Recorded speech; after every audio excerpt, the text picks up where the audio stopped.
Vamos então continuar a série de mensagens a respeito das grandes promessas de Deus. E na verdade, a pregação de hoje vai ser como que uma continuação, ou talvez até uma repetição da pregação que o pastor Klaus fez no dia 7 de novembro. Então, se você não esteve, não pôde escutar essa pregação, você vai poder escutar agora. Se você já escutou, vai ser muito importante, porque é como se fosse frisando essa ideia, esse conceito da gente ser agradecido, da gente ser contente com a nossa situação, a situação onde que a gente vive, a condição que Deus nos deu para viver. Bom, o pastor Klaus pregou a respeito de que Deus cuida das nossas necessidades, né? E a pergunta que ele fez, que a gente também vai refletir um pouco hoje, é sobre como se viver contente em toda e qualquer situação que a gente esteja passando. Ou seja, qual que é o segredo do nosso contentamento? E, novamente, nós vamos seguir para o livro de Filipenses, no capítulo 4. Vamos fazer mais uma pregação em cima desse trecho. E se você for olhar no seu boletim, na capa do boletim tem um trecho bíblico que fala a respeito de Filipenses, do capítulo 4, versículos 10 ao 20, e também o nosso texto na página seguinte, com mais detalhes aí dos tópicos que a gente vai tratar. Bom, o pastor Klaus então pregou a respeito do versículo 13, que diz que tudo posso naquele que me fortalece, né? Paulo menciona isso. E mais para frente, no versículo 19, quase no final do trechinho que está reservado no boletim, diz assim: o meu Deus suprirá todas as necessidades de vocês, de acordo com as suas gloriosas riquezas em Cristo Jesus. Irmãos, quando a gente olha esse trecho bíblico, mais para frente vocês vão poder ler, dos versículos 10 ao versículo 20, Paulo, ele está se abrindo, ele está dizendo a situação dele, né? Ele fala a respeito daquilo que ele está passando financeiramente, né? De como foi importante a doação que ele recebeu, qual foi a utilidade daquilo, né? E Paulo, ele é muito sincero quando se trata dos irmãos da igreja de Filipenses. Aqui, hoje, no nosso momento de EBD, a gente pôde ler também uma outra carta de Paulo, que foi a carta de Paulo aos Coríntios, lá na primeira carta de Paulo aos Coríntios, e ele parece que enquanto está escrevendo, ele está pisando em ovos, né? Ele está tomando todo o cuidado para deixar muito claro a situação, porque, infelizmente, a situação da igreja de Corinto não era muito tranquila, como é a situação da igreja aqui de Filipenses, né? Então, ele escreve aos Filipenses aqui de uma forma muito aberta. Paulo tinha estabelecido relacionamentos profundos com aqueles irmãos, com aquelas irmãs. Então ele não deixa de falar aquilo que está acontecendo, de agradecer pela generosidade dos irmãos. E então esse texto ele é muito prático. Por trás dessas palavras práticas existem valores, questões muito profundas, e é isso que a gente quer falar no dia de hoje. Bom, Paulo, ele escreve e ele coloca o interesse dele, quando ele fala, por exemplo, da parte financeira. Então ele diz assim, que ele não está preocupado com o ministério dele, ele não está preocupado com o sucesso dos seus projetos, ele não está preocupado com que os seus planos deem certo, que esse ministério aconteça. Quando ele está escrevendo e se abrindo para aquela igreja, ele está dizendo o contrário. Versículo 11 deixa isso claro, por exemplo. Não estou dizendo isso porque esteja necessitado, pois aprendi a adaptar-me a toda e qualquer circunstância. Versículo 12 também. Sei o que é passar necessidade e sei o que é ter fartura. Aprendi o segredo de viver contente em toda e qualquer situação. Seja bem alimentado, seja com fome, tendo muito ou passando necessidade. Versículo 17 também, Paulo deixa muito claro qual que é a intenção daquelas palavras, né? Não que eu esteja procurando ofertas, mas o que pode ser creditado na conta de vocês. Então, Paulo aponta para a generosidade dos filipenses, né? E ele então diz que essa generosidade ela está abrindo portas para que Deus pudesse agir entre aqueles irmãos, né? Então, Paulo não tem ganância. Ele não quer obter mais e mais, né? De novo, no versículo 18 a gente vê isso. Recebi tudo e o que tenho é mais que suficiente. Estou amplamente suprido. Então, para Paulo, a doação que ele recebe, de forma generosa daquela igreja, é como se fosse uma oferta de aroma suave, um sacrifício aceitável e agradável a Deus. Então, o que nós estamos vendo aqui, por trás desse trecho bíblico, né, é uma relação, um ambiente que existe de uma comunhão entre Paulo e a igreja, da igreja também entre ela, né, uma comunhão cristã autêntica acontecendo. E como é que esse ambiente tão legal, tão gostoso, tão bom que foi criado naquela igreja, como é que isso aconteceu? Primeiro, existiam relacionamentos autênticos e profundos acontecendo lá. Segundo, esses relacionamentos eles se mostravam por meio de atitudes muito generosas, de Paulo para com a igreja, da igreja para com Paulo, dos próprios irmãos que estavam naquela igreja, né? A própria carta que Paulo escreveu aos Filipenses é uma atitude de generosidade. Então ele escreve uma carta só para eles, baseada naquilo que ele havia recebido de generoso daquela igreja. Então é como se Paulo estivesse retribuindo a gentileza daquela igreja, né? E falando de gentileza, tem um tempo atrás, teve uma empresa, uma seguradora de carros, né, que lançou uns adesivinhos assim, né, para tentar arrecadar mais seguradores, né? E aí então ela fez um adesivinho que chamava Gentileza Gera Gentileza, né? E eu acho que essa é a ideia, né? Foi uma ideia de marketing bem interessante, mas é essa a ideia que está se acontecendo aqui, né?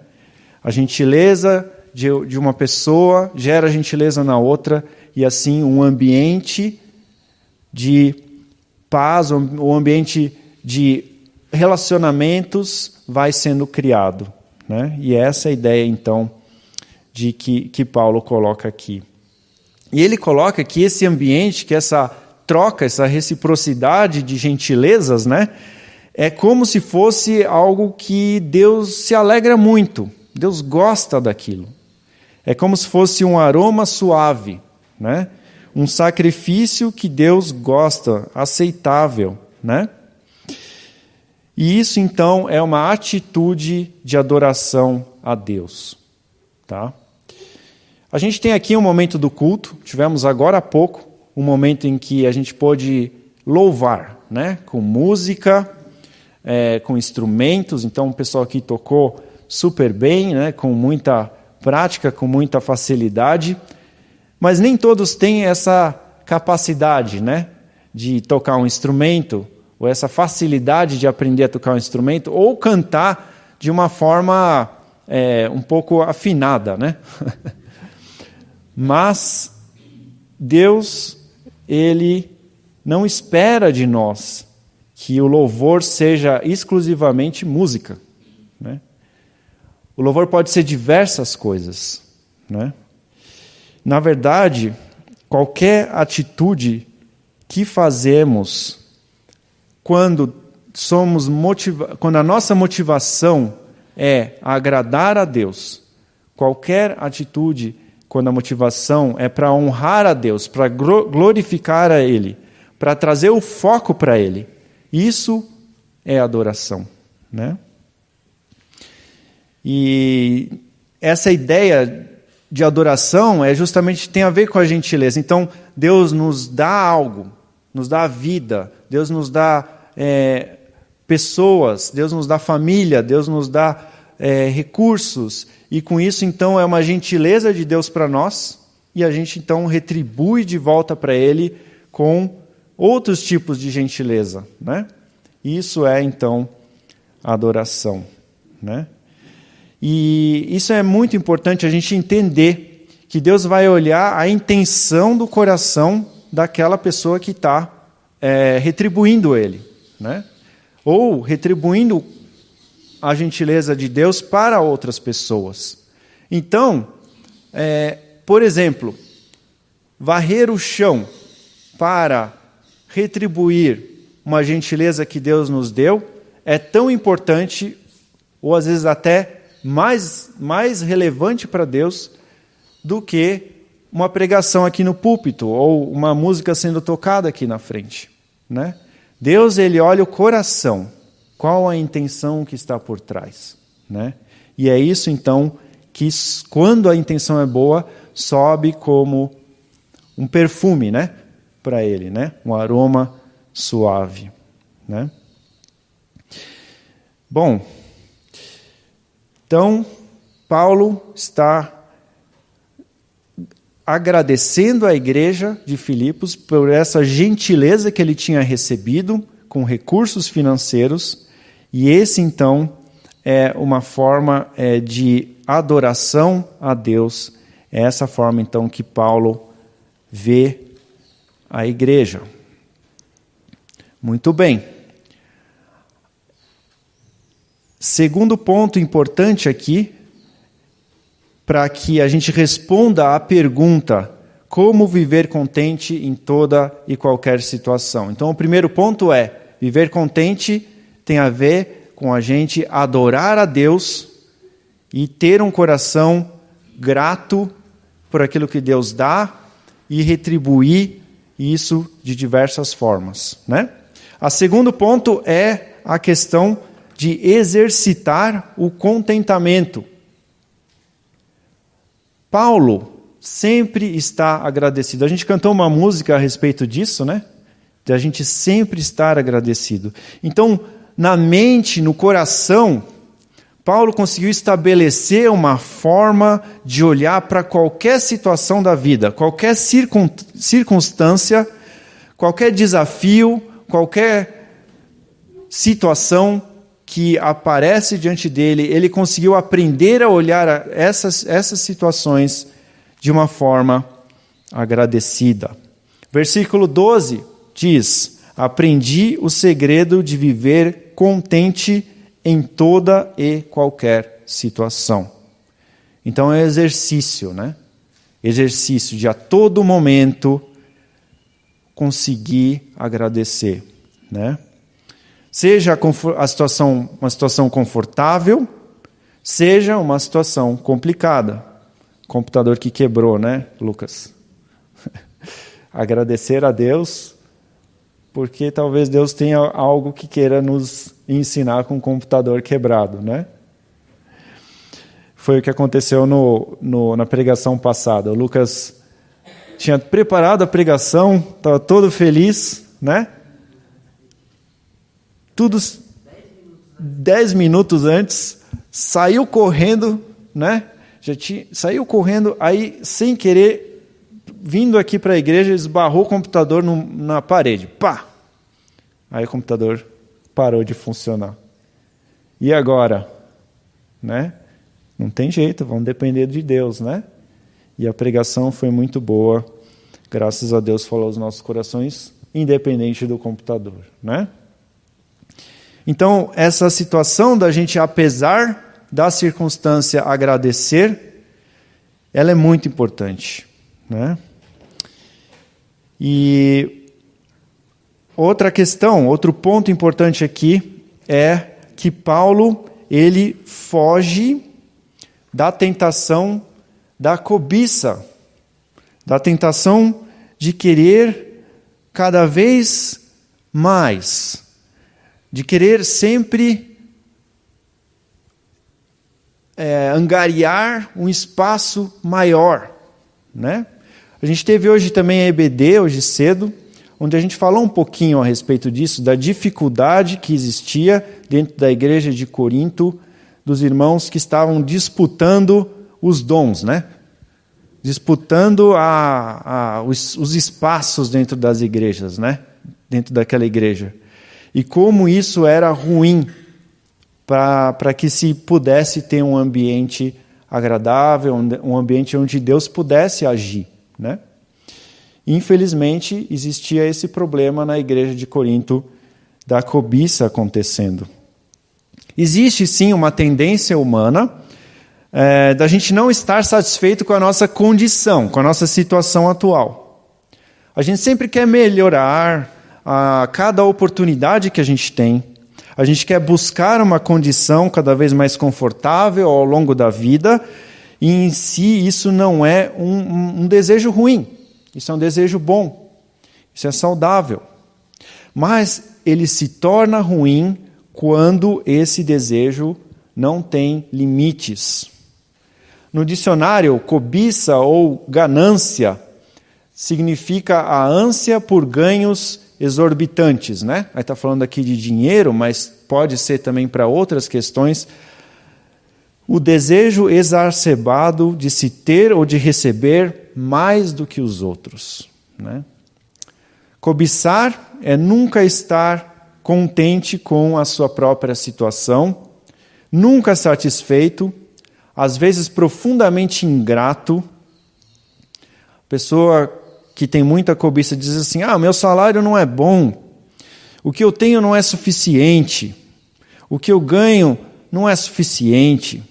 A pessoa está sempre reclamando, sempre querendo ter algo que não tem, ou ser alguém que não é, né? A pessoa não busca em Deus a sua identidade. Ela sempre vai se comparar com o outro. Então, o outro define quem essa pessoa é, né? Então, essa é uma marca da cobiça, a comparação. E Paulo não se envolve com isso. Paulo, ele resiste a essa tentação interna da cobiça, de se querer cada vez mais. Não se envolve com isso.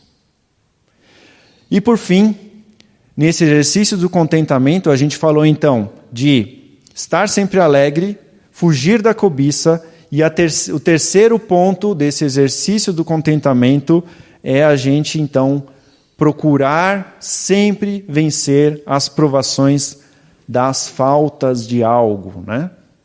Aí eu coloco assim, faltas em parênteses, porque às vezes a gente acha que está faltando, mas às vezes não está. Por quê? Porque quando Deus não dá algo conforme aquilo que a gente espera, na medida, na quantidade que a gente espera, né? O que a gente faz?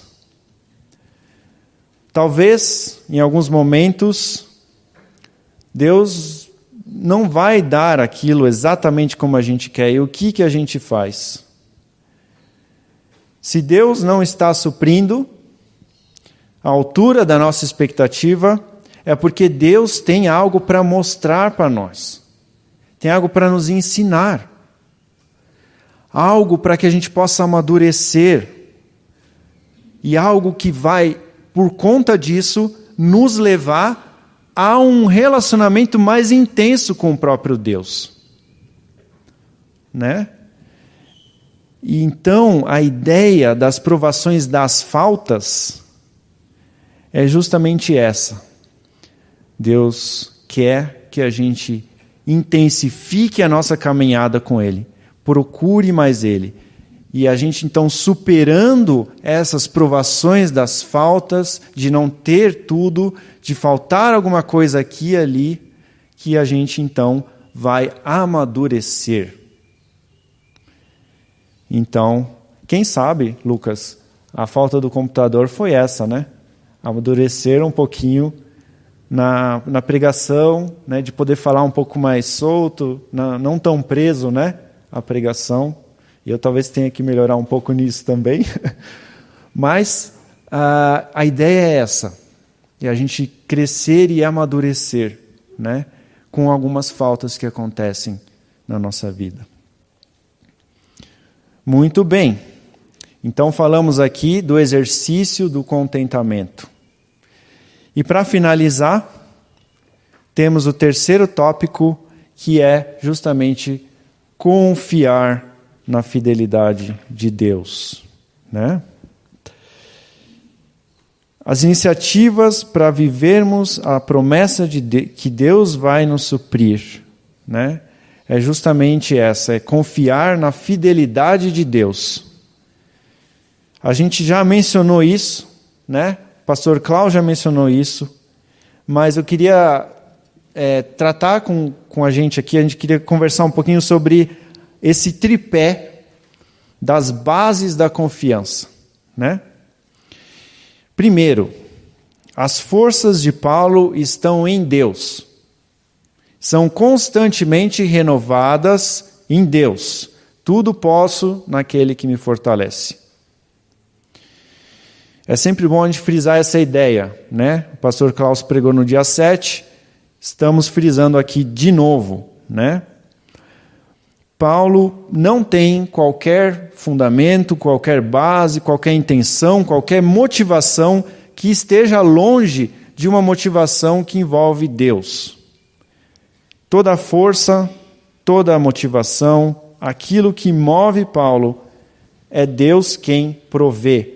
Deus é o provedor. Deus que traz a motivação para ele. A segunda base do tripé é o quê? Está lá no versículo 19.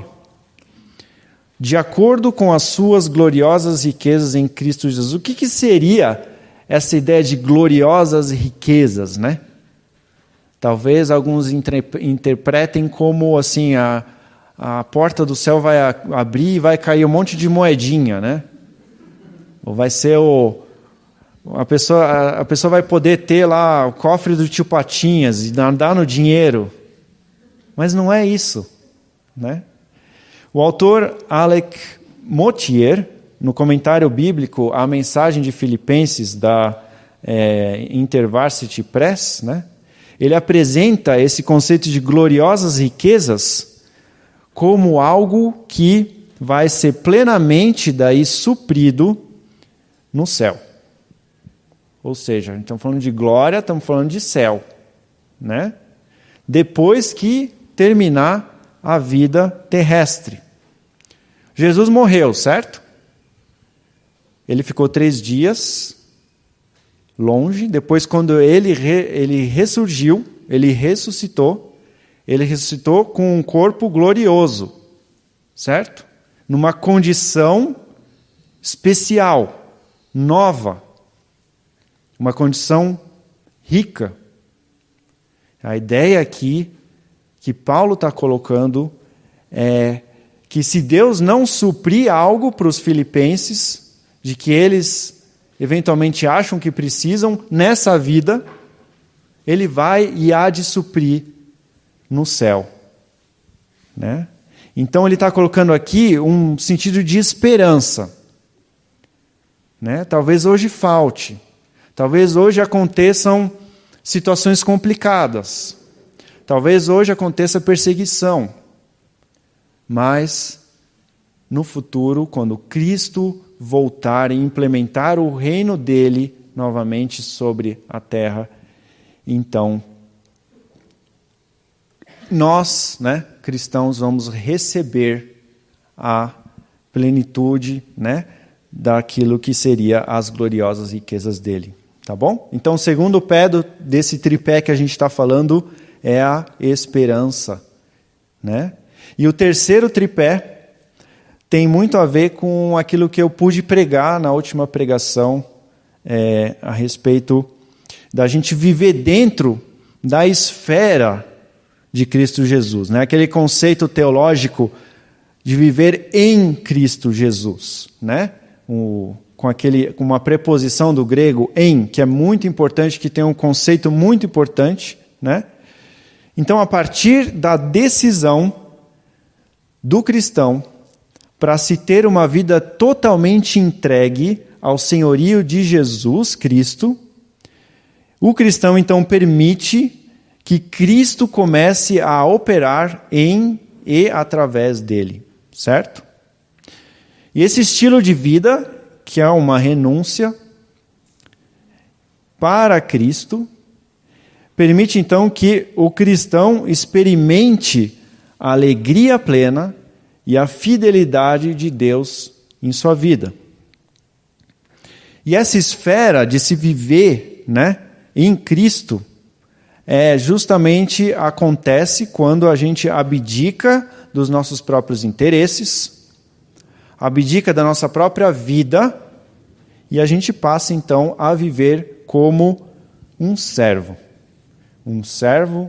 do próprio Deus. Né? E essa ideia de se viver como servo, ela parte do princípio de que o ser humano está sempre servindo a algo ou alguém. Né? A ideia de que é uma ilusão que o ser humano consiga viver sem servir a ninguém. Né?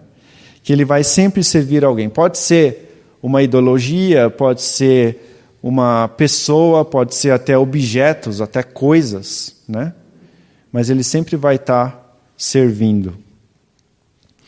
E o objetivo aqui de Cristo é justamente que a gente não sirva a ídolos, que a gente não sirva aquilo que vai nos destruir, mas que a gente foi criado para servir ao próprio Deus e se sujeitar, então, ao senhorio de Jesus Cristo, que é o Deus encarnado. Né? Então, temos o tripé aqui. O tripé é renovar as nossas forças em Deus, olhar para além das riquezas terrestres, entendendo que, se não for aqui na terra, com certeza vai ser no céu. Né? E, em terceiro, é uma vida dentro da esfera do senhorio de Jesus. E isso, então, permite que Paulo confie em Deus em qualquer situação que ele estiver passando. Né? Enfim, queridos, concluindo a nossa conversa aqui, a nossa reflexão, o versículo 19, que diz: o meu Deus, no caso o Deus de Paulo, que também é o nosso Deus, né? Vai suprir todas as necessidades dos filipenses e as nossas também, de acordo com as suas gloriosas riquezas em Cristo Jesus.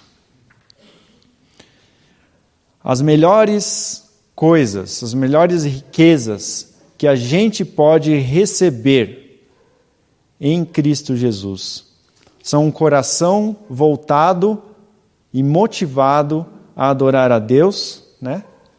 O exercício constante da obediência a Deus, de ser agradecido, de fugir da cobiça, de entender que às vezes existem faltas, mas elas vão nos amadurecer, né? E também essa confiança na fidelidade de Deus, baseada nesse tripé que a gente comentou. Então essas são as principais riquezas que a gente pode receber. Deus pode nos dar com sobras. E aí, o que a gente vai fazer com essa sobra, né? Será que tem alguém precisando? Será que a gente pode retribuir essa sobra com generosidade também? Deus também pode nos fazer que em algumas áreas falte. E o que a gente vai fazer com essa falta? Essa falta vai nos motivar a nos relacionarmos mais com Deus, a buscar mais Ele, ou nos fazer fugir dele, né? Pode ser que Deus nos dê na medida, e eu acho que essa é a ideia. A gente entender que, sendo a falta ou sendo a sobra, a medida do Senhor, ela é perfeita. E é nisso que a gente quer continuar a nossa vida cristã, né? Então, eu acredito que essa é a mensagem para hoje, que venha falar aos nossos corações, né? A gente ainda tem um momento agora no culto de podermos lembrar da ceia que o Senhor fez, que foi um momento tão especial de comunhão, né? E com isso gostaria de pedir que os irmãos e as irmãs possam refletir a respeito daquilo que Deus dá com sobra, a respeito daquilo que Deus não dá, mas o que Deus tem, então, para a vida de cada um de nós.